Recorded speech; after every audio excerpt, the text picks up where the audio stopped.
अनुच्छेद 30 पर बात चल रही थी और अनुच्छेद 30(1)(a) ये भी है, लेकिन 1(a) पे अभी बात नहीं करेंगे।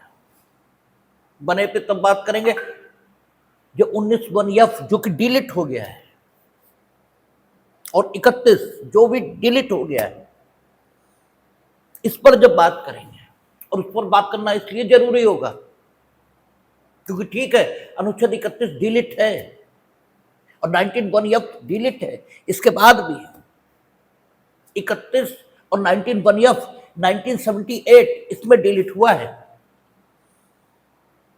ठीक है, और उसका प्रभाव 1979 से आया है, ठीक है। यानी 1978 के बाद 1979 शायद 20 जुलाई 1979 है, संभवतः, हम कोई दावा नहीं कर रहे, लेकिन 1979 का दावा है। लेकिन 1979 में जब उसे डिलीट किया 19(1)(f) और 31 को, तो उसे रिट्रोस्पेक्टिव इफेक्ट से लागू किया हो ऐसा नहीं है, उसे भूतलक्षी प्रभाव से लागू नहीं किया है। और भूतलक्षी प्रभाव क्या होता है, अनुच्छेद 20 बताया जा चुका है आपको कि विधि आज की डेट पर बनाई जाती है और उसके प्रभाव को लागू कर देते हैं पीछे से। ऐसी दशा नहीं है 19(1)(f) और 31 के बारे में। इसका मतलब यह निकला कि चूंकि वो भूतलक्षी प्रभाव से लागू नहीं है, इसलिए आज भी अगर कोई कानून ऐसा है जो 1979 से पहले इनेक्ट हुआ है, तो उसकी जो संवैधानिकता 19(1)(f) और 31 इसके आधार पर भी चैलेंज की जा सकती है। इसका मतलब आप ये नहीं कह सकते कि पूर्णतः 31 और 19(1)(f) ये डिलीट हो गया, ये बिल्कुल नहीं कहा जा सकता, क्योंकि वो भूतलक्षी प्रभाव से डिलीट नहीं है, वो रिट्रोस्पेक्टिव नहीं, प्रोस्पेक्टिव इफेक्ट से डिलीट है। इसका मतलब 1979 यानी जिस डेट में वो अमेंडमेंट हुआ, उसके बाद जो कानून पारित होंगे उनकी कॉन्स्टिट्यूशनलिटी को आप 19(1)(f) और 31 इसके आधार पर चुनौती नहीं देंगे। लेकिन अगर कोई ऐसा कानून है जो प्री कॉन्स्टिट्यूशनल लॉ है या फिर 1979 इससे पूर्व पारित हुआ है, तो उसकी कॉन्स्टिट्यूशनलिटी आज भी 19(1)(f) और 31 इसके आधार पर चैलेंज हो जाएगी। इसलिए 19(1)(f) और 31 क्या है, इसको जानना आवश्यक होता है। इफ यू वांट टू, ठीक है, नो द कॉन्स्टिट्यूशन थारोली, और बाकी तो फिर कोई मतलब ही नहीं। बाकी तो लोगों को लगता है कि कॉन्स्टिट्यूशन इसका कोई मतलब ही नहीं, वो तो हमें आता ही है। लेकिन अगर विस्तार पूर्वक थारोली उसे पढ़ना है, तब तो 19(1)(f) और 31 ये समझना होगा। और अगर 31 नहीं समझा तो 300(a) जीवन में समझ में नहीं आता, क्योंकि जो जुडिशियल इंटरप्रिटेशन आया है, जब हम लोग उस पर बात करना शुरू करेंगे तो देखेंगे 31 भले ही डिलीट हो गया, लेकिन 31 में का जो जुडिशियल इंटरप्रिटेशन था लगभग वही स्थिति आ गई है। मतलब ये ठीक है कि आपने डिलीट कर दिया, फंडामेंटल राइट का उसका स्टेटस ये खत्म हो गया, ये बिल्कुल ठीक है। इस समय उसकी जो स्थिति है वो संवैधानिक अधिकार, कॉन्स्टिट्यूशनल राइट की है। लेकिन जो जुडिशियल इंटरप्रिटेशन आप देखेंगे वो लगभग वही आ जाएगा और स्थिति जस की तस हो जाएगी, लगभग, बस कहने भर को जस की तस नहीं होगी। इसलिए वहां पहुंचे उससे पूर्व 19(1)(f) और 31 जानना जरूरी होगा। और जब 31 और 19(1)(f) देखेंगे तो वर्तमान स्थिति तो देखनी ही पड़ेगी। वर्तमान स्थिति तो 31(a), 31(b), 31(c), ठीक है, और 300(a) ये संपत्ति के अधिकार से संबंधित प्रावधान है, जिनमें से 31A, 31B, 31C को फंडामेंटल राइट के चैप्टर में रखा जाए, ये थोड़ा ठीक नहीं लगता, क्योंकि वहां राइट की बात ही नहीं हुई है। जब हम लोग 31A, 31B, 31C समूहता कल परसों में चर्चा करेंगे, तो देखेंगे 31A, 31B, 31C ये पार्लियामेंट की जो विधायी शक्ति है उसको और बढ़ाने वाले प्रोविजन है, उसमें अधिकार की बात ही नहीं हुई है,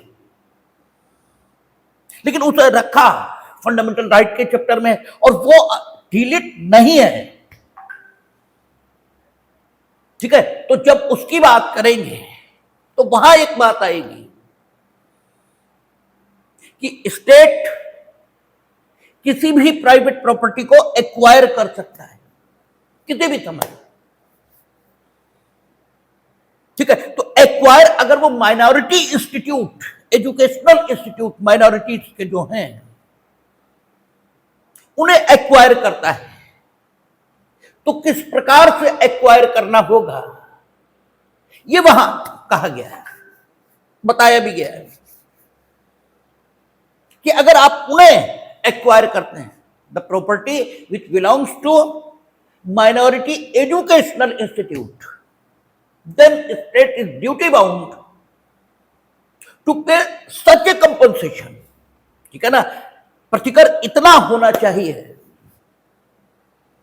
कि उस माइनॉरिटी एजुकेशनल इंस्टीट्यूट को संचालित करने में दिक्कत ना आए। ठीक है ना, इसका मतलब एक्वायर तो हो सकती है, एक्वायर होने में कोई दिक्कत नहीं, लेकिन कंपनसेशन की जो धनराशि है उसके संबंध में थोड़े प्रतिबंध लगे हुए हैं। तो वो चर्चा जब हम लोग अनुच्छेद 31 पर बात शुरू करेंगे तब 31A की ऑटोमेटिकली आई जाएगी, और उस समय इस बात को देख लिया जाएगा। अब एक चीज जो जिंदगी भर हमें तो परेशान की है,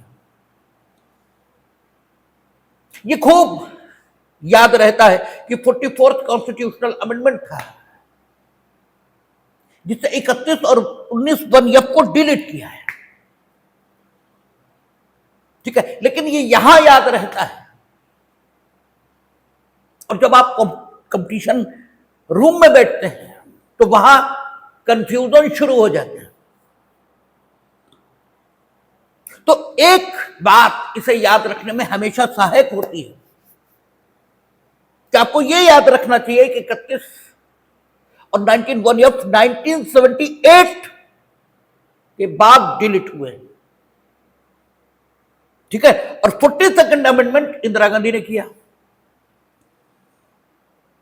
ठीक है, तो जब और 1978 में मेनका गांधी है, और मेनका गांधी पढ़ाते समय हमने बात की है आपसे कि जनता गवर्नमेंट आ चुकी थी और देश का पॉलिटिकल सिनेरियो एकदम बदल गया था। तो जनता गवर्नमेंट द्वारा 44th अमेंडमेंट किया गया है आफ्टर 1978। तो 1978 अगर आप याद रखेंगे तो 1978 में इंदिरा गांधी थी ही नहीं, और 42nd अमेंडमेंट उन्होंने ही किया। ठीक है, तो ये याद रखने में बड़ी आसानी होती है, पता सबको रहता है कि 44th कॉन्स्टिट्यूशनल अमेंडमेंट से संपत्ति का अधिकार यानी अनुच्छेद 31 और 19(1)(f) दोनों डिलीट हुए, लेकिन उसे याद रखने में कठिनाई होती है, और आपको कुछ भी पता रहे उसके आधार पर तो कुछ होता नहीं। ठीक, आपको याद कितना रहा इसी पर आधारित सारी बातें होती हैं। इसलिए इसे इस ढंग से अगर याद रखेंगे कि आफ्टर 1978 तो बात आसानी से याद रहती है। और ये तो दिमाग से निकाल ही दीजिए कि 19(1)(f) और 31 ये आज की तिथि पर नहीं है, आज की तिथि पर भी हैं, बस फर्क इतना है कि the laws which are enacted after the 1979, the validity of those laws, the constitutionality of those laws can't be checked on the basis of Article 19(1)(f) and 31. But the laws which are enacted before the 1979, the constitutionality of those laws could also be checked on the basis of Article 19(1)(f) and 31. ठीक है, इसलिए उस पर जब बात करेंगे तब करेंगे। आज बात अनुच्छेद 30 की ही चलनी थी, और अनुच्छेद 30 की बात करते हुए हमने आपसे बात की थी कि स्थापना और प्रबंध इसका अधिकार है। अगर स्थापना की है तो प्रबंध का अधिकार है, स्थापना नहीं की तो प्रबंध का कोई अधिकार नहीं। ठीक है, और 30(2) कहता था कि आप सहायता देने में, यानी राज्य सहायता देने में किसी एजुकेशनल इंस्टीट्यूट को सिर्फ इसलिए, ठीक है, पीछे नहीं रखेगा कि वो माइनॉरिटी इंस्टीट्यूट या माइनॉरिटीज के द्वारा संचालित जो इंस्टीट्यूट है, इस प्रकार की बात आई थी। ठीक है, लेकिन एक बात कही गई थी कि आपके पास प्रबंध का अधिकार है, कुप्रबंध का नहीं है, और प्रबंध के अतिरिक्त जितने अधिकार हो सकते हैं वे भी आपके पास नहीं है। ठीक है, और यह आपसे चर्चा की गई थी कि कोई भी एजुकेशनल इंस्टीट्यूट चलेगा तो उसको चलाने के लिए 2 प्रकार के नियमों की जरूरत हो सकती है। एक वे नियम, ठीक है, जो प्रबंध से संबंधित नहीं है, और एक वे नियम जो प्रबंध से संबंधित हैं। ठीक, एजुकेशनल इंस्टीट्यूट भी 2 प्रकार के हो सकते हैं। एक वे जो एकेडमिक एजुकेशन देते हैं, अकादमिक शिक्षा जो आप लोग प्राप्त करते हैं। दूसरे वे जो व्यवसायिक यानी प्रोफेशनल एजुकेशन देते हैं। इसके बाद फिर कैटेगराइजेशन हो सकता है। एजुकेशनल इंस्टीट्यूट वे जो स्टेट से आर्थिक सहायता ये भी लेते हैं, एफिलिएशन एंड रिकॉग्निशन, इसके अलावा आर्थिक सहायता ये भी प्राप्त करते हैं। और इंस्टीट्यूट वे जो रिकॉग्निशन एंड एफिलिएशन ये तो स्टेट से लेते हैं, लेकिन आर्थिक सहायता स्टेट से प्राप्त नहीं करते। जो educational institute whether they are related with academic education और प्रोफेशनल एजुकेशन, लेकिन वे अगर स्टेट से सहायता नहीं ले रहे हैं तो उनके अधिकार क्या होंगे? ये टीएमए पाई, ठीक है, इस्लामिक एजुकेशन सोसाइटी और पीए इनामदार, इनमें डिसाइड हुआ है। और जो आर्थिक सहायता प्राप्त कर रहे हैं, ठीक है, उनके क्या अधिकार होंगे, ये इन मुकदमों के सहित पूर्व से ही डिसाइड होता चला आया है। ठीक है, और जो कुछ पूर्व से डिसाइड हुआ है वो आपका उन शिक्षण संस्थाओं पर भी लागू है जो एड लेते हैं और जो एड नहीं लेते। लेकिन टीएमए पाई, इस्लामिक रिसर्च, ठीक है, एजुकेशन सोसाइटी, ऐसे करके कुछ नाम है, देख लेंगे, और पीए इनामदार, इसमें उन इंस्टीट्यूट जिनके द्वारा आर्थिक सहायता प्राप्त नहीं की जाती, उनके संबंध में विशेषकर फीस स्ट्रक्चर और विद्यार्थियों का प्रवेश, इसके संबंध में गाइडलाइंस दी गई हैं। और ये कि जो teaching and non teaching staff होगा उसकी नियुक्ति और उस पर कार्यवाही करने के संबंध में कुछ अतिरिक्त अधिकार उन एजुकेशनल इंस्टीट्यूट को जो एड नहीं लेते हैं, ठीक है ना, कुछ अतिरिक्त अधिकार ये मिले। तो कुल मिलाकर यहां पर जो हमें बात करनी है वो सिर्फ इतनी है कि जो माइनॉरिटी एजुकेशनल इंस्टीट्यूट है उनके प्रबंध का अधिकार ये मिला है माइनॉरिटी एजुकेशनल इंस्टीट्यूट्स को स्वयं, लेकिन उन्हें प्रबंध का अधिकार नहीं मिला। और अधिकार जो एजुकेशनल इंस्टीट्यूट के संबंध में हो सकते हैं वो स्वयं दो कैटेगरीज में हो सकते हैं। एक ऐसे अधिकार जिनका कोई संबंध प्रबंध से नहीं है और उनके उन अधिकारों को रेगुलेट किया जा सकता है, उनके उन अधिकारों को विनियमित किया जा सकता है स्टेट के द्वारा, राज्य के द्वारा कानून बनाकर। वे अधिकार जिनका प्रबंध से कोई संबंध नहीं, क्योंकि प्रबंध का अधिकार आपको मिला है, प्रबंध के अतिरिक्त कोई अधिकार आपको नहीं मिला, स्थापना और प्रबंध। तो ऐसे अधिकार जिनका प्रबंध से कोई ताल्लुक नहीं, उनका विनियमन राज्य कानून बनाकर कर सकता है। और इसमें क्या शामिल है? जो इंस्टीट्यूट है उसका वातावरण ये शिक्षा प्राप्त करने के अनुकूल रहे, इससे संबंधित कानून जैसे रैगिंग विरोधी कानून लागू किया जा सकता है, ठीक है, साफ सफाई से संबंधित कानून ये लागू किए जा सकते हैं,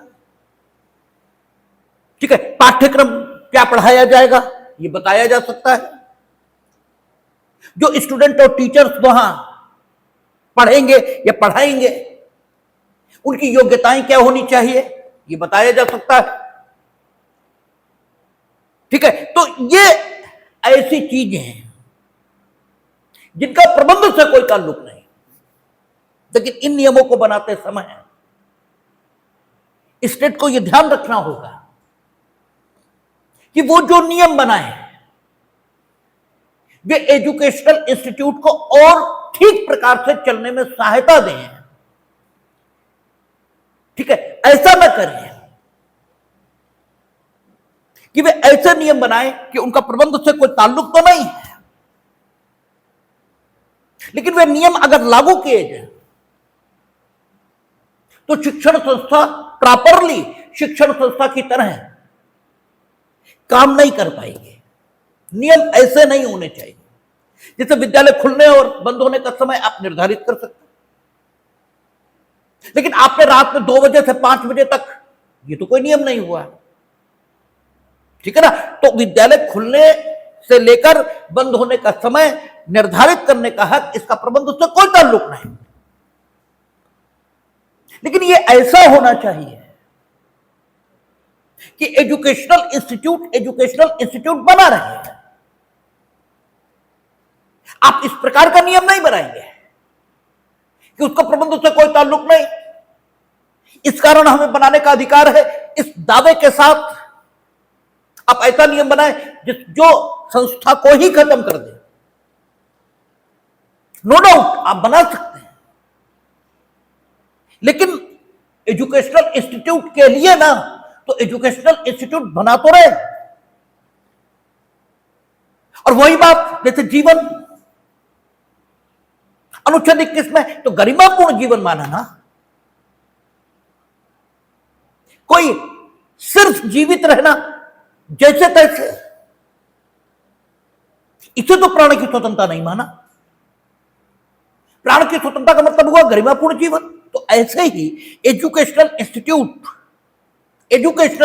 बना रहे, इसका मतलब प्रभावी और व्यवस्थित एजुकेशनल इंस्टीट्यूट बना रहे हैं। आप कहें साहब इसमें क्या गड़बड़ है, सुबह 5 बजे से लेकर 8 बजे तक विद्यालय चले, इसमें तो कोई गड़बड़ नहीं, एजुकेशनल इंस्टीट्यूट हमने खत्म कहां किया, लेकिन ये सुविधाजनक नहीं है। वही बात कि हम आपको जिंदा रखेंगे लेकिन बिना बिजली, बिना इंटरनेट, बिना किसी शिक्षा आदि के, तो इसे जिंदगी नहीं कह सकते। तो ऐसे ही ठीक है वे कानून जिनका प्रबंध से कोई ताल्लुक नहीं, वे बनाए जा सकते हैं। और एजुकेशनल इंस्टीट्यूट जो माइनॉरिटी के द्वारा संचालित हैं, उन्हें भी उन नियमों और कानूनों के अनुशासन के अंतर्गत लाया जा सकता है, ये सही है। लेकिन वे नियम कानून स्वयं में ऐसे होने चाहिए कि उनसे एजुकेशनल इंस्टीट्यूट एक एफिशिएंट और बेटर एजुकेशनल इंस्टीट्यूट बनकर सामने आए। इस प्रकार के वे नियम और कानून होने चाहिए। ये प्रतिबंध राज्य की शक्ति पर लगा हुआ है और यह प्रतिबंध लगा दिखाई नहीं देता है, लेकिन जो भाषा प्रयुक्त है उसका जब अर्थान्वयन करेंगे तो अधिकार जो स्टेट को एजुकेशनल इंस्टीट्यूट के संबंध में माइनॉरिटी के मिलेगा वो इसी नेचर का होगा। हमने आपसे कहा था कि स्वतंत्र, इसका अर्थ निरंकुशता नहीं है, इसका अर्थ है स्व के तंत्र के अधीन हो जाना, अपने तंत्र के अधीन हो जाना। और अगर आप स्व के तंत्र के अधीन हो गए फिर वाकई आपको किसी तंत्र की जरूरत है ही नहीं, क्योंकि स्व जो आप लेकर आए थे वो है, और जो आप लेकर आए थे वो बच्चों जैसा स्वभाव था। उसमें किसी के लिए कपट, किसी के लिए छल, किसी के लिए घृणा, किसी के लिए द्वेष, किसी के लिए प्रेम, ये नहीं था। तो अगर उस तंत्र के अधीन आप हो गए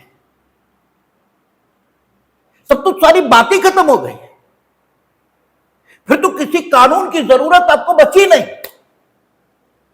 क्योंकि कानून आपको जो मर्यादा देगा वो मर्यादा आपके अंदर अपने आप निवास करेगी।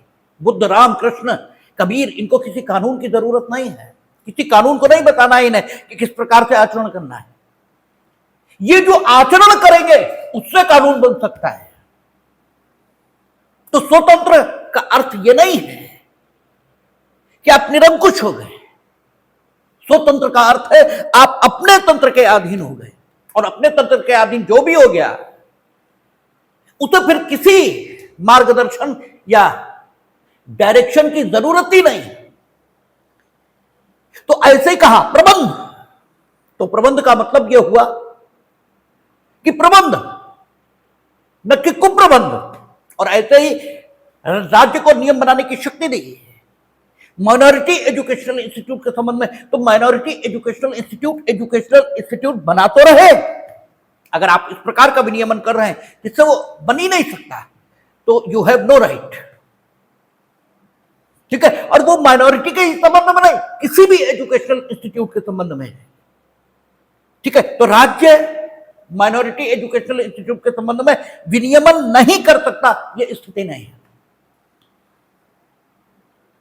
विनियमन कर सकता है उन विषयों के बारे में तो कोई प्रतिबंध ही नहीं है राज्य की विधायी शक्ति पर जिनका प्रबंध से कोई ताल्लुक नहीं,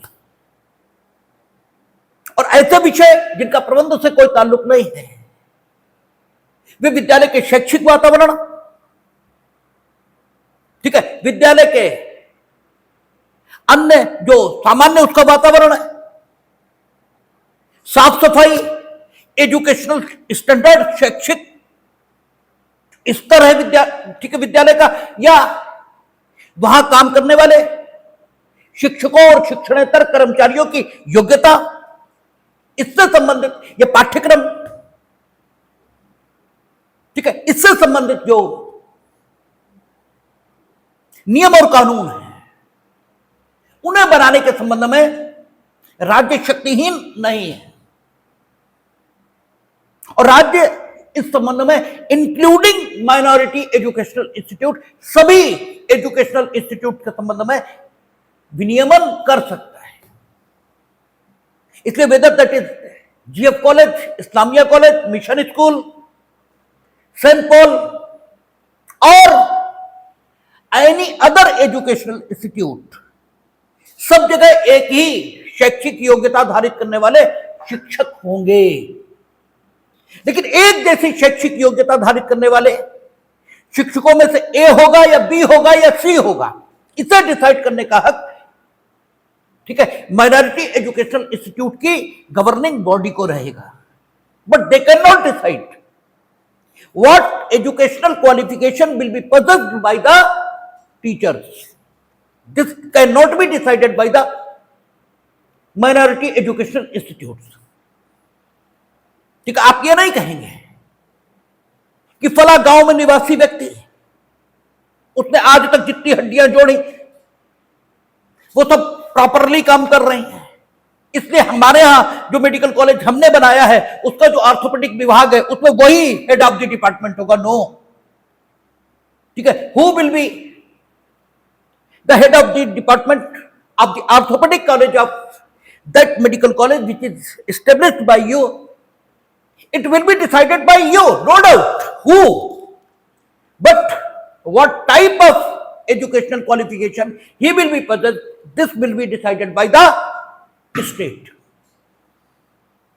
ठीक है ना? वो शैक्षिक योग्यता क्या रखेगा ये स्टेट डिसाइड करेगा, क्योंकि इसका प्रबंध से कोई ताल्लुक नहीं है। हां, कौन होगा ये आप डिसाइड कर सकते हो, ये आप डिसाइड करो। ठीक है, तो ये सोच लेना कि स्टेट का कोई हस्तक्षेप नहीं है माइनॉरिटी एजुकेशनल इंस्टीट्यूट में, बिल्कुल गलत, बिल्कुल गलत है। हां, प्रबंध में नहीं।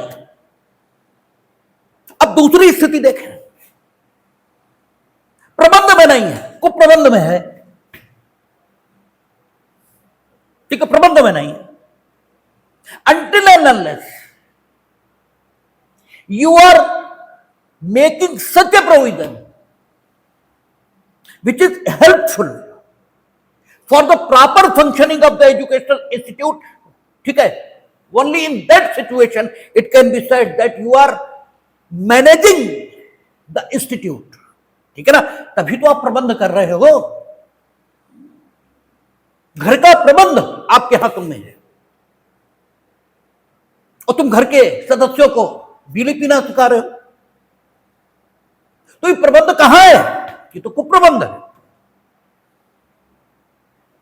ठीक है, तो आप जब तक एजुकेशनल इंस्टीट्यूट का प्रबंध कर रहे हैं तब तक कोई समस्या नहीं, लेकिन जब आप कुप्रबंध करेंगे तब समस्या है। तो माइनॉरिटी एजुकेशनल इंस्टीट्यूट के संबंध में स्टेट विधायन कर सकता है या नहीं, जब इस प्रश्न का जवाब आप देंगे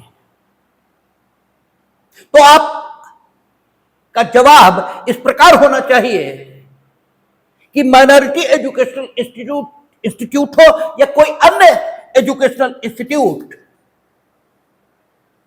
उसके प्रबंध के संबंध में जो अधिकार किसी भी व्यक्ति को, संस्था को हो सकते हैं, ये स्वयं दो प्रकार के हैं। एक वे अधिकार जिनका कोई संबंध प्रबंध से नहीं है, जो सीधे सीधे इंस्टीट्यूट के वातावरण, ठीक है, या इंस्टीट्यूट के बेटर ढंग से एजुकेशनल इंस्टीट्यूट के तौर पर संचालित होने के लिए आवश्यक नियम और शर्तें हैं, उनके संबंध में स्टेट का अधिकार किसी भी प्रकार से कम नहीं है उन एजुकेशनल इंस्टीट्यूट के संबंध में भी जो माइनॉरिटीज के द्वारा स्थापित है। ठीक है, और अधिकारों का जो दूसरा प्रकार है वो प्रकार प्रबंध से संबंधित है। ठीक है, और उन अधिकारों में स्टेट केवल तब हस्तक्षेप करेगा। इसका मतलब ऐसा नहीं कह सकते कि स्टेट की शक्ति, ठीक है, प्रतिबंधित है। मैनेजमेंट के क्षेत्र में जो अल्पसंख्यक संस्थान है, अल्पसंख्यक शैक्षिक संस्थान है, उनके प्रबंध में हस्तक्षेप से स्टेट पूरी तरह रोक दिया गया है, ऐसी स्थिति नहीं है। ठीक है ना, जो अल्पसंख्यक शिक्षण संस्थान हैं उनके प्रबंध के संबंध में भी स्टेट को विधायन का हक है। यदि स्टेट ये देख रहा है कि जो माइनॉरिटी एजुकेशनल इंस्टीट्यूट है वो प्रबंध के अधिकार का दुरुपयोग करके कुप्रबंध के अंतर्गत आने वाली स्थितियों में उस एजुकेशनल इंस्टीट्यूट की प्रबंध समिति द्वारा संचालित किया जा रहा है, तब स्टेट हस्तक्षेप कर सकता है। यह कुप्रबंध नहीं किया जा रहा, प्रबंध ही किया जा रहा। लेकिन अगर हम हस्तक्षेप करके सुप्रबंध यह सुनिश्चित कर सकते हैं तो सुप्रबंध सुनिश्चित क्यों ना किया जाए? ठीक है ना? ठीक है, आप प्रबंध ही कर रहे हैं, लेकिन जो आप कर रहे हैं इससे बेटर भी हो सकता है, तो बेटर क्यों ना किया जाए? इसका मतलब यह हुए कि जो माइनॉरिटी एजुकेशनल इंस्टीट्यूट हैं उनके सुप्रबंध को सुनिश्चित करने के लिए और उनका कुप्रबंध निवारित करने के लिए स्टेट विधायन के माध्यम से हस्तक्षेप कर सकता है। ठीक है, सुप्रबंध को सुनिश्चित करने के लिए और कुप्रबंध को निवारित करने के लिए। जो स्टेट के द्वारा आर्थिक सहायता प्राप्त अल्पसंख्यक शिक्षण संस्थान हैं उनमें यह अधिकार, कौन सा? सुप्रबंध को सुनिश्चित करना और कुप्रबंध को निवारित करना, ज्यादा मुक्त रूप से राज्य को प्राप्त है। और वे एजुकेशनल इंस्टीट्यूट जो माइनॉरिटी एजुकेशनल इंस्टीट्यूट हैं उनमें और राज्य से आर्थिक सहायता नहीं ले रहे हैं, उनमें राज्य का ये कुप्रबंध को निवारित करने का और सुप्रबंध को सुनिश्चित करने का थोड़ा सीमित अधिकार है। लेकिन है, ऐसा नहीं है कि नहीं। ठीक है, तो ये स्थिति राज्य की है माइनॉरिटी एजुकेशनल इंस्टीट्यूट के संबंध में। बस एक बात और समझ लेंगे, फिर हम लोग प्रबंध के अधिकार के अंतर्गत क्या क्या आता है इस पर बात करेंगे। माइनॉरिटी एजुकेशनल इंस्टीट्यूट के संबंध में राज्य को जो शक्ति प्राप्त हुई है वो क्या है? माइनॉरिटी एजुकेशनल इंस्टीट्यूट के कुप्रबंध को निवारित करने के लिए और सुप्रबंध को सुनिश्चित करने के लिए। तो अगर कोई माइनॉरिटी एजुकेशनल इंस्टीट्यूट भारत की एकता या अखंडता, ठीक है, या कुछ ऐसा कर रहा है जो कुप्रबंध के अंतर्गत आएगा, तब तो स्टेट की शक्ति बढ़ जाएगी, क्योंकि कुप्रबंध को निवारित करना जो उसका हक है। आपको प्रबंध का हक मिला है, कुप्रबंध का नहीं। लेकिन सुप्रबंध सुनिश्चित करने की जो राज्य की शक्ति है उसका उपयोग राज्य इस प्रकार नहीं कर सकता कि वो कहे कि जिस ढंग से माइनॉरिटी एजुकेशनल इंस्टीट्यूट संचालित हो रहा है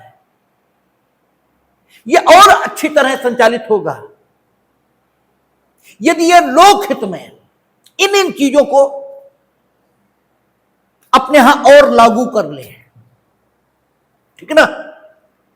लोकहित में इन चीजों को अगर इस माइनॉरिटी एजुकेशनल इंस्टीट्यूट में और लागू कर दिया जाए, लोकहित, ठीक है, या नेशनल इंटरेस्ट या राष्ट्रीय हित,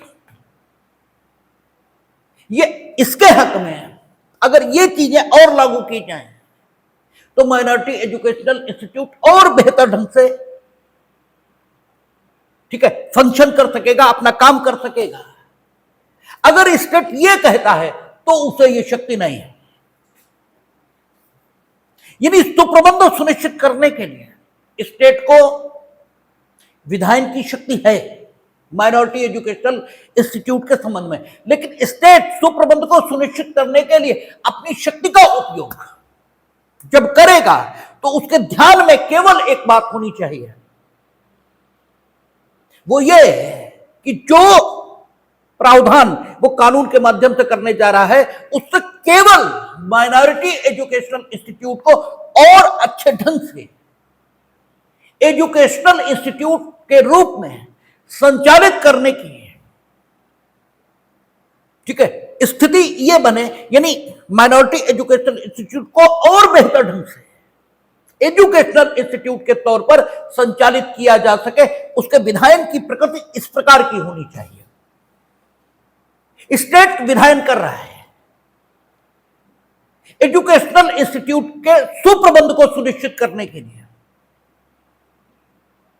और उसमें स्टेट यह कह रहा है कि अगर ऐसा कर दिया जाए तो इससे राष्ट्रीय हित या लोकहित यह सधेगा, इसलिए ऐसा कर दिया जाए और यह सुप्रबंध माना जाएगा। तो स्टेट को इसकी शक्ति नहीं है। इसका मतलब यह हुआ कि माइनॉरिटी एजुकेशनल इंस्टीट्यूट के प्रबंध में हस्तक्षेप राज्य कर सकता है।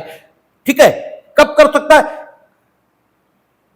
राज्य दो स्थितियों में राज्य अल्पसंख्यक शिक्षण संस्थानों के प्रबंध के अधिकार में हस्तक्षेप कर सकता है।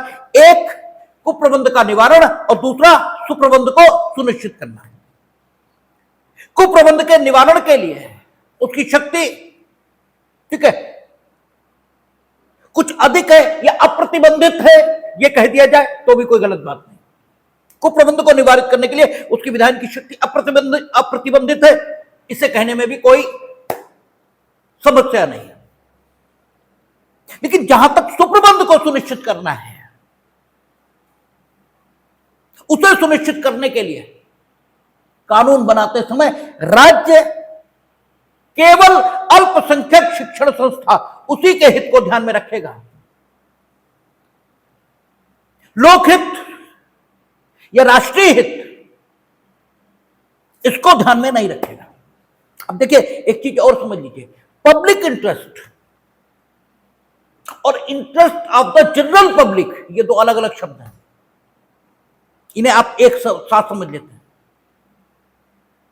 ठीक है, interest of the general public, सामान्य जनता का हित, और पब्लिक इंटरेस्ट, लोकहित, ये दो अलग अलग बातें होती हैं। आपको यहीं पर समझ लेना चाहिए, क्योंकि कई बार शब्द आते हैं, उस समय ध्यान नहीं होता और बात छूट जाती है। Interest of the general public का मतलब होता है भारत की संपूर्ण जनता, सारी जनता उस बात में हितबद्ध है, सड़क पर इंक्रोचमेंट न हो, ये in the interest of general public है। ठीक है, भारत की सारी जनता इस बात में हितबद्ध है कि सड़क पर इंक्रोचमेंट ना हो।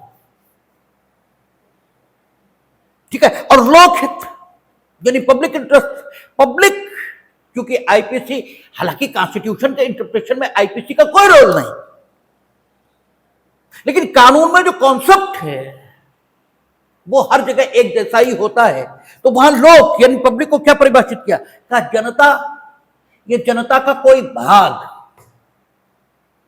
ठीक है ना, यानी भारत की समस्त जनता किसी काम में हितबद्ध नहीं है, लेकिन इसके बाद भी भारत की जनता का कोई एक भाग, दे में भी, ठीक है, डॉक्टर्स, एडवोकेट्स, शिक्षक, ठीक है, जनता का कोई भाग, यह भी कई आधारों पर सुनिश्चित हो सकता है। धर्म के आधार पर सुनिश्चित करें तो जनता के भागों को हिंदू, मुसलमान, सिख, ईसाई, पारसी, यहूदी, इस ढंग से विभाजन हो सकता है। पेशे के आधार पर विभाजित करें तो डॉक्टर, वकील, एडवोकेट, इस आधार पर हो सकता है। उम्र के आधार पर डिवाइड करें, ठीक है, तो बच्चे, बूढ़े, जवान, यह हो सकता है। लिंग के आधार पर विभाजित करें तो विभाजन के आधार अलग अलग होते हैं।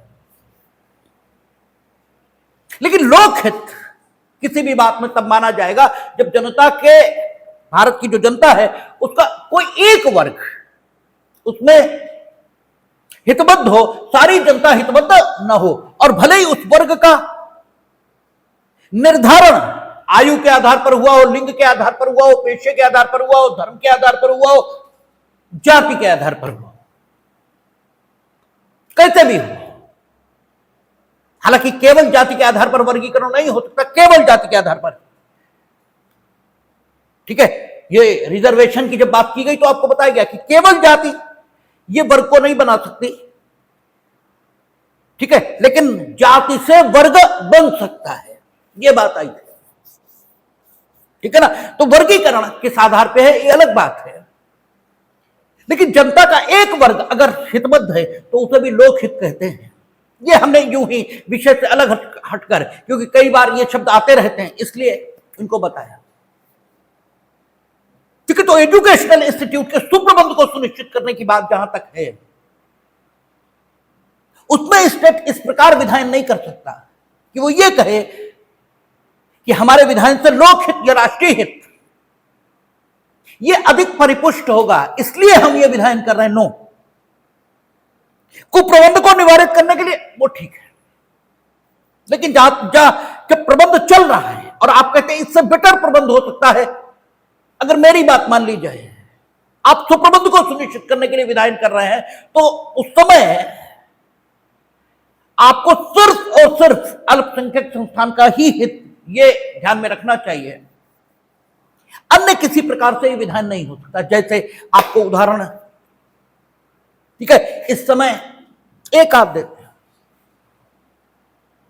जैसे आप ये नहीं कह सकते कि जो माइनॉरिटी एजुकेशनल इंस्टीट्यूट, इसमें माइनॉरिटीज के जो बच्चे हैं उनके लिए रिजर्वेशन नहीं हो सकता, ये आप नहीं कह सकते। ठीक है, क्योंकि अगर बिना रिजर्वेशन दिए मेरिट के आधार पर उस एजुकेशन इंस्टीट्यूट में सबको प्रवेश दिया जाए, तो ये राष्ट्रीय हित या लोक हित के दृष्टिकोण से अधिक उपयुक्त होगा। ठीक है, ये अगर आप कह रहे हो तो नहीं, ये नहीं हो सकता। आपको माइनॉरिटी एजुकेशनल इंस्टीट्यूट का हित ध्यान में रखना है। Minority educational institute minority educational institute के तौर पर मान्यता इसलिए प्राप्त नहीं किए हैं कि वो माइनॉरिटीज के सदस्यों के द्वारा संचालित है। आपको पहले भी हमने कहा कि माइनॉरिटीज के सदस्यों द्वारा संचालित इंस्टीट्यूट माइनॉरिटी एजुकेशनल इंस्टीट्यूट नहीं है। ठीक है, हर इंस्टीट्यूट जो माइनॉरिटीज के सदस्यों द्वारा संचालित है वो माइनॉरिटी एजुकेशनल इंस्टीट्यूट नहीं है। ठीक है, ये देखा जाएगा कि जब आप क्लेम कर रहे हो माइनॉरिटी एजुकेशनल इंस्टीट्यूट के रूप में अनुच्छेद 30 के प्रोटेक्शन का, अनुच्छेद 30 के संरक्षण का, तो आपको बताना होगा कि आपकी शिक्षण संस्था में ऐसा क्या है जो अल्पसंख्यक, जो ठीक है, जिस ढंग के अल्पसंख्यक होने का आप दावा कर रहे हो, क्योंकि दो ही प्रकार के अल्पसंख्यक 30 में संरक्षण प्राप्त है, धार्मिक और भाषाई। तो उस अल्पसंख्यक समुदाय के लिए, उसके हित साधन के लिए आपने अपनी एजुकेशनल इंस्टीट्यूट में क्या प्रबंध किया, और उसमें मुख्य बात यह मानी जाती है कि हमारी शिक्षण संस्था में हमारे वर्ग के विद्यार्थी पढ़ेंगे। ठीक है, तो आप अगर ये कहो कि नेशनल इंटरेस्ट में, ठीक है नेशनल इंटरेस्ट में कि मेरिट के आधार पर वहां प्रवेश मिले, ये ज्यादा बेहतर बात। ठीक है, लेकिन ये माइनॉरिटी एजुकेशनल इंस्टीट्यूट के हित की बात नहीं है, ये राष्ट्रीय हित की है। ठीक है, ये राष्ट्रीय हित की है, नो डाउट है, लेकिन ये माइनॉरिटी एजुकेशनल इंस्टीट्यूट के हित की नहीं है, क्योंकि हो सकता है मेरिट में एक भी बच्चा माइनॉरिटी का ना है, ये भी तो हो सकता है कि a single student of that community, ठीक है, वो इंट्रेंस को या मेरिट में सेलेक्ट ही ना हो पाए, तब तो उस माइनॉरिटी एजुकेशनल इंस्टीट्यूट का तो बुरा ही हुआ। ठीक है ना, ये बात ऐसे आपको ज्यादा समझ में आएगी, और अभी जब बात करेंगे हम तो ज्यादा क्लियर होगी। यहां मोटे तौर पर आप ये समझ लेंगे कि प्रबंध के अधिकार में राज्य को कुप्रबंध को निवारित करने के लिए और सुप्रबंध को सुनिश्चित करने के लिए विधायन की शक्ति है, लेकिन जब वो सुप्रबंध को सुनिश्चित करने के लिए अपनी शक्ति का प्रयोग करेगा तो उसे जो ध्यान रखना होगा वो केवल अल्पसंख्यक संस्थान का हित होगा, अन्य किसी हित साधन के लिए वह अपनी शक्ति का इस्तेमाल नहीं करेगा, वह अपनी शक्ति का प्रयोग नहीं करेगा, और अगर करेगा तो वो अनकॉन्स्टिट्यूशनल माना जाएगा, क्योंकि प्रबंध ये उनके पास है। और आप सुप्रबंध सुनिश्चित करना चाहते हैं तो इस प्रकार करिए कि अल्पसंख्यक संस्थान का जो हित है वो अप्रभावित रहे। ठीक है, अगर सुप्रबंध सुनिश्चित करने के प्रयासों में स्वयं अल्पसंख्यक संस्थान का हित ये प्रभावित होने लगा तो उसे सुप्रबंध अल्पसंख्यक संस्थान का नहीं कहा जा सकता, क्योंकि अल्पसंख्यक संस्थान का जिसमें अहित हो रहा वो प्रबंध तो हो ही नहीं सकता, वो सुप्रबंध तो हो ही नहीं सकता। कब तक वो सुप्रबंध अन्य संस्थाओं का हो लेकिन अल्पसंख्यक संस्थान का वो सुप्रबंध हो ही नहीं सकता। ठीक है, इसलिए हम लोग देखेंगे ये रिजर्वेशन का इशू उठेगा जब एडमिशन ऑफ द स्टूडेंट्स इनकी बात चलेगी। ठीक है, और टीएमए और पीए इनामदार उसमें ये कहा है कई % रिजर्वेशन अल्पसंख्यक संस्थानों में अल्पसंख्यक बच्चों को दिया जा सकता है, ये एक बॉडी बनाकर तय किया जाएगा, बात करेंगे उस पर। ठीक है, लेकिन 50% से अधिक किसी भी सूरत में नहीं, 50% से अधिक किसी भी सूरत में नहीं, मतलब किसी भी अल्पसंख्यक संस्थान में 50% से अधिक रिजर्वेशन किसी भी सूरत में नहीं मिल सकता, क्योंकि तर्क यह भी उठ रहा था कि सहायता दी कहां से जाएगी। आप कह रहे हैं ना 30-2 में कि सब कोई सहायता में राज्य विभेद नहीं करेगा, तो सहायता तो मेरे टैक्स के पैसे दी जाएगी, कहां से लाएंगे? कोई खेती करेंगे? ठीक है, कोई खेती की जाएगी? खेती तो नहीं की जाएगी, तो जनरेट पैसा कहां से होगा? टैक्स से ना, और टैक्स कौन देगा? सारी जनता। तो जब सारी जनता देगी तो सारी जनता को ठीक है। टैक्स के अगेंस्ट हमने आपको टैक्स और फीस का अंतर भी बताया था कि टैक्स के अगेंस्ट इंडिविजुअली आप किसी सुविधा की मांग नहीं कर सकते, जबकि फीस के अगेंस्ट आप इंडिविजुअली व्यक्तिगत रूप से सुविधा की मांग कर सकते हैं। ये बेसिक अंतर है। लेकिन टैक्स के अगेंस्ट एज अ कम्युनिटी तो हम सुविधा की मांग करेंगे। ठीक है, tax as a community, road तो बननी चाहिए, एज अ कम्युनिटी अस्पताल तो बनना चाहिए। तो अगर मेरे पैसे से मदद की जाएगी तो हमें भाई हक क्यों नहीं मिलेगा? ठीक है, तो दोनों में हार्मोनियस कंस्ट्रक्शन किया गया और यह कहा गया कि ठीक है 50% अप टू, ठीक है, लेकिन मेरिट के आधार पर प्रवेश होगा यह नहीं कहा जा सकता।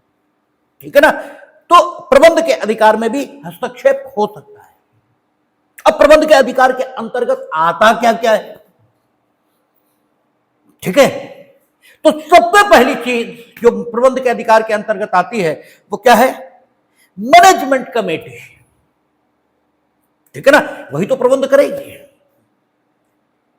यानी मैनेजमेंट कमेटी यानी प्रबंध समिति के संगठन में constitution of the management committee, इसमें राज्य कोई हस्तक्षेप नहीं करेगा। ठीक है ना, सबसे पहली बात जो प्रबंध के अधिकार में आती है वो ये। तो प्रबंध के अधिकार के अंतर्गत जब हम प्रबंध समिति इसके संगठन के संबंध में राज्य के अधिकारों की बात करते हैं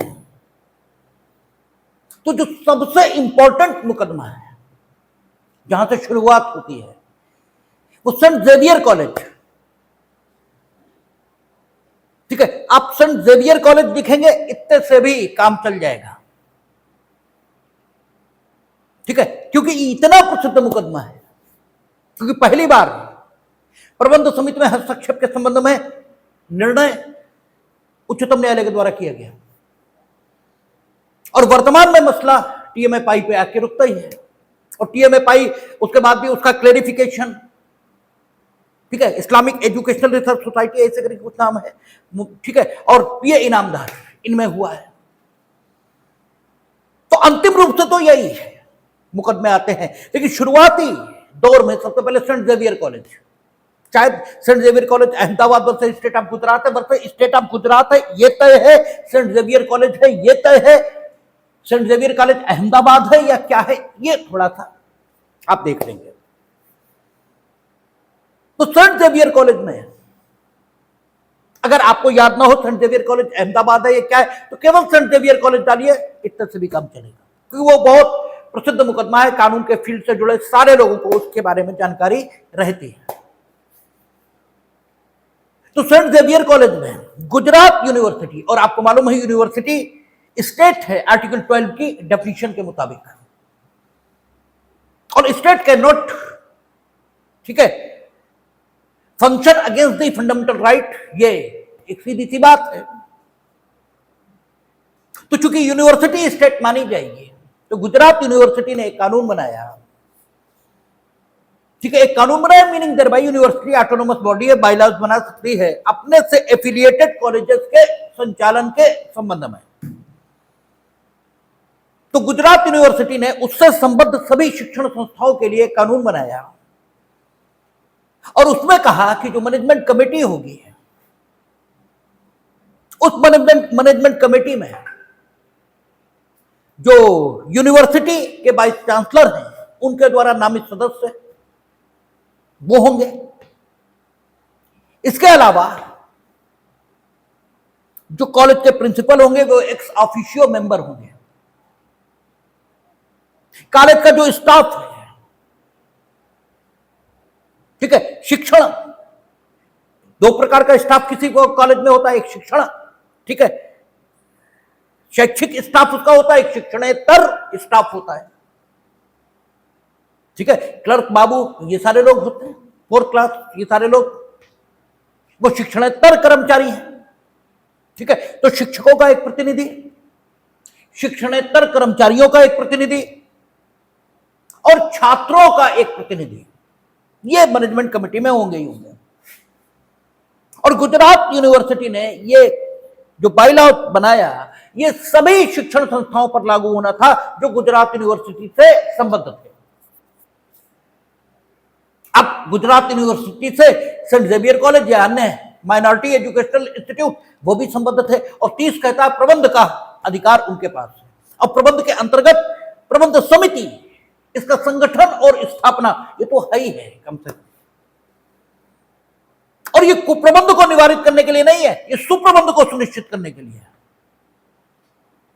क्योंकि अगर शिक्षकों का प्रतिनिधि होगा, शिक्षणेतर कर्मचारियों का प्रतिनिधि होगा, प्रिंसिपल होंगे, स्टूडेंट होगा, वाइस चांसलर का प्रतिनिधि होगा, और मैनेजमेंट कमेटी के अन्य लोग होंगे, तो सभी हितधारक जो विद्यालय के संचालन में हिस्सा लेते हैं, उनकी आवाज मैनेजमेंट कमेटी की बैठकों में आ सकेगी, और उनकी बात को सुनकर बेहतर ढंग से, ठीक है, कॉलेज के संचालन के संबंध में निर्णय किया जा सकेगा।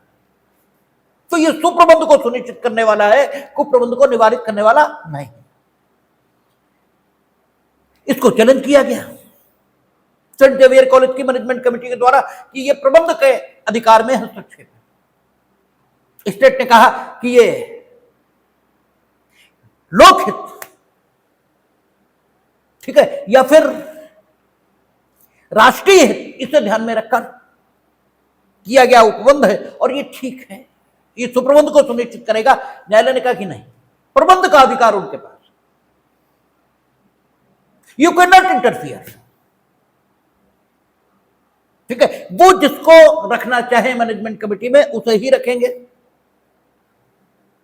आप ये नहीं कह सकते कि प्रिंसिपल या, ठीक है, मैनेजर या अमुक व्यक्ति उसमें होंगे। हालांकि GF college Shahjahanpur versus Agra university इसके उलट डिसीजन है,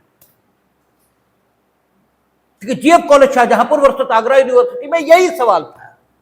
आगरा यूनिवर्सिटी ने और सेंट जेवियर कॉलेज और जीएफ कॉलेज शाहजहांपुर, इसके बीच कम से कम कुछ नहीं होगा तो 15-20 सालों का अंतर तो हो गई, ठीक है। और उसमें आगरा यूनिवर्सिटी ने यही किया था कि मैनेजमेंट कमेटी में प्रिंसिपल होंगे, टीचर्स का एक प्रतिनिधि होगा, और मैनेजमेंट कमेटी के अन्य सदस्य होंगे। जब इन्होंने सुप्रीम कोर्ट में चैलेंज किया तो सुप्रीम कोर्ट ने इनकी बात नहीं मानी। और कहा कि 3 जजेस की बेंच थी, 2-1 इससे डिसीजन हुआ। जो जज मैथ्यू थे, वो डिसेंटिंग ओपिनियन थी उनकी, वो सेंट जेवियर के साथ जाना चाहते थे। सेंट जेवियर कहता था कि कोई हस्तक्षेप नहीं, लेकिन 2 जजों ने यह कहा कि इसे हस्तक्षेप मान ही नहीं सकते, क्योंकि मैनेजमेंट कमेटी इसलिए हस्तक्षेप नहीं मान सकते क्योंकि मैनेजमेंट कमेटी ने ही प्रिंसिपल को अपॉइंट किया है। ठीक है, प्रिंसिपल कौन है? आप ही ने तो बनाया है। टीचर कौन है? आप ही ने तो रखा है। क्योंकि प्रबंध के अधिकार के अंतर्गत प्रिंसिपल की नियुक्ति का अधिकार और टीचरों की नियुक्ति का अधिकार आप ही के पास। तो कोई स्ट्रेंजर लाया गया है, बोले सेंट जेवियर में तो स्ट्रेंजर लाए गए थे, अजनबी लाए गए थे, यहां अजनबी तो नहीं लाए। ठीक है, और जब अजनबी लाए नहीं, आप ही के द्वारा अपॉइंटेड लोग लाए, तो ये कैसे कहा जा सकता है कि आपके प्रबंध के अधिकार में कोई हस्तक्षेप किया है? ये कहां कहा जा सकता? बल्कि ये बेटर एडमिनिस्ट्रेशन सुनिश्चित करेगा। बेटर एडमिनिस्ट्रेशन यहां लोकहित या राष्ट्रीय हित को ध्यान में रखकर नहीं किया गया, अल्पसंख्यक संस्थान के ही हित को ध्यान में रखकर यह बेटर एडमिनिस्ट्रेशन किया गया है।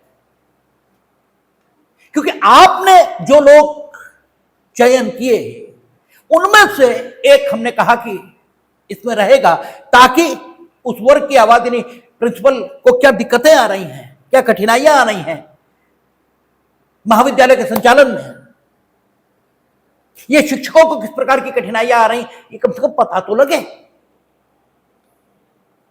तो इसलिए इसमें उन्होंने ठीक माना। लेकिन जो मैथ्यू जज की ओपिनियन थी वही टीएमएफआई में ठीक फिर से पुष्ट हुई, यानी सेंट जेवियर कॉलेज का जो व्यू है वही आज का कानून है कि मैनेजमेंट कमेटी में कौन रहेगा कौन नहीं, ये आप तय नहीं करेंगे। ठीक है, ये स्वयं वे तय करेंगे प्रबंध के अधिकार के अंतर्गत। हां, एक मुकदमा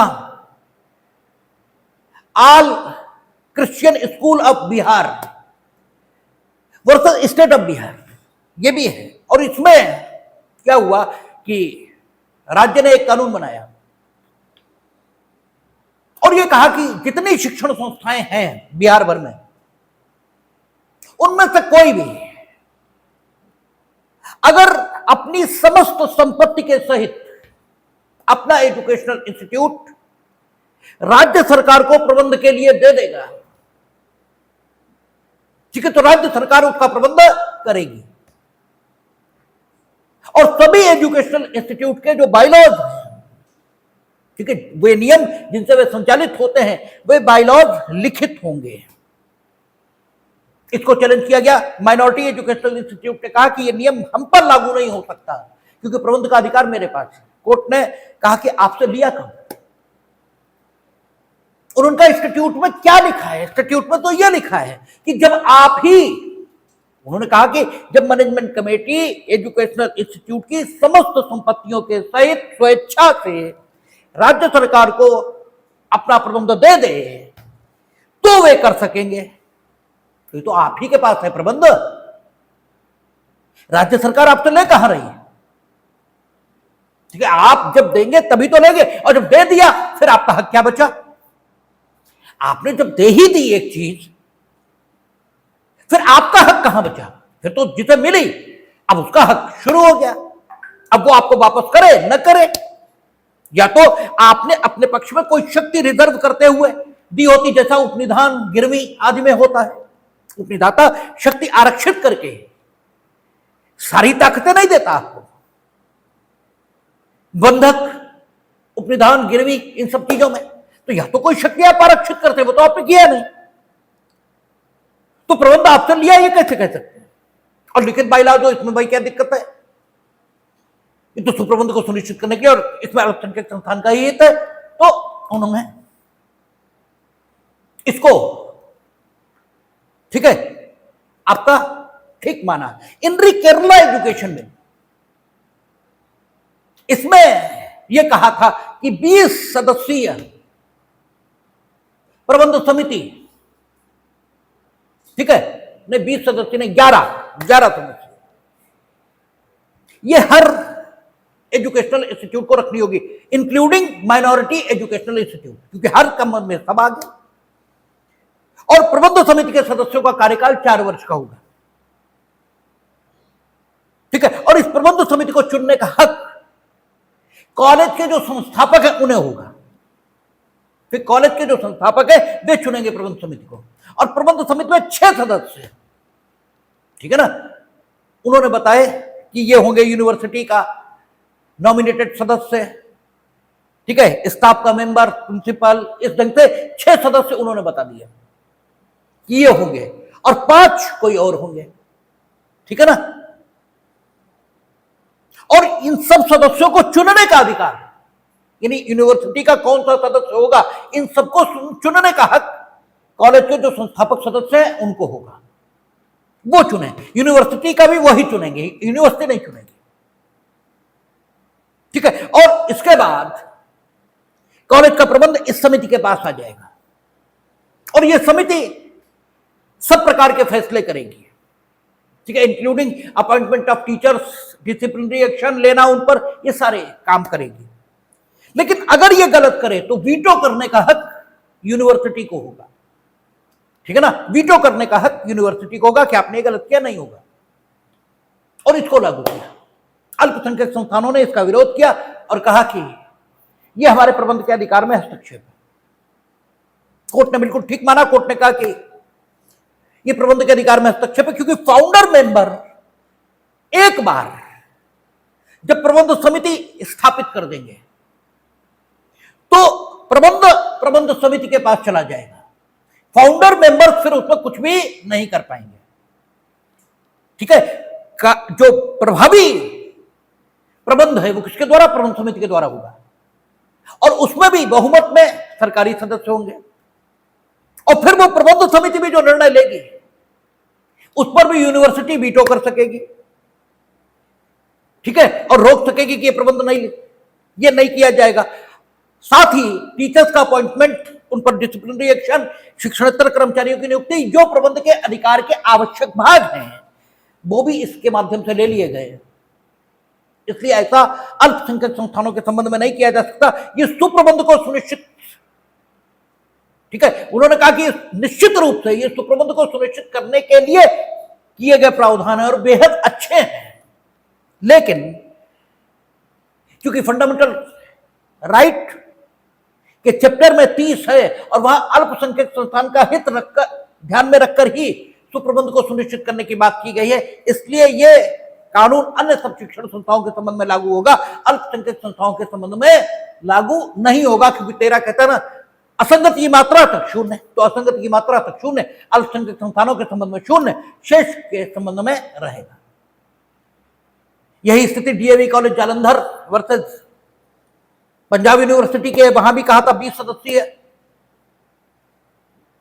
ठीक है, प्रबंध समिति हर कॉलेज को रखनी होगी। पंजाब यूनिवर्सिटी ने ऐसा कानून बनाया और उसमें विभिन्न प्रकार के मेंबर्स होंगे जो यूनिवर्सिटी के द्वारा निश्चित किए जाएंगे। उसको भी उच्चतम न्यायालय ने प्रबंध के अधिकार के विपरीत माना।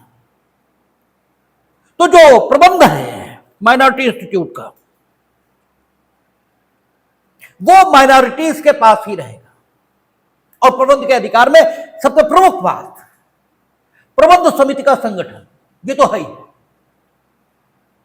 इसके अलावा प्रबंध के अधिकार में टीचर्स की नियुक्ति और शिक्षणेतर कर्मचारियों की नियुक्ति और उन पर अनुशासनात्मक कार्यवाही।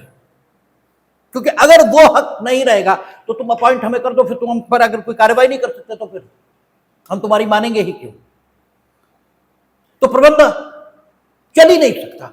तो टीचर्स का अपॉइंटमेंट, उन पर अनुशासनात्मक कार्यवाही, फीस सुनिश्चित करने का हक, ठीक है, छात्रों का प्रवेश और मीडियम ऑफ इंस्ट्रक्शन, यानी निर्देश और अनुदेश देने के लिए कौन सा माध्यम अर्थात कौन सी भाषा इस्तेमाल होगी, इसको निश्चित करने का अधिकार यह प्रबंध के अधिकार के अंतर्गत माना गया है।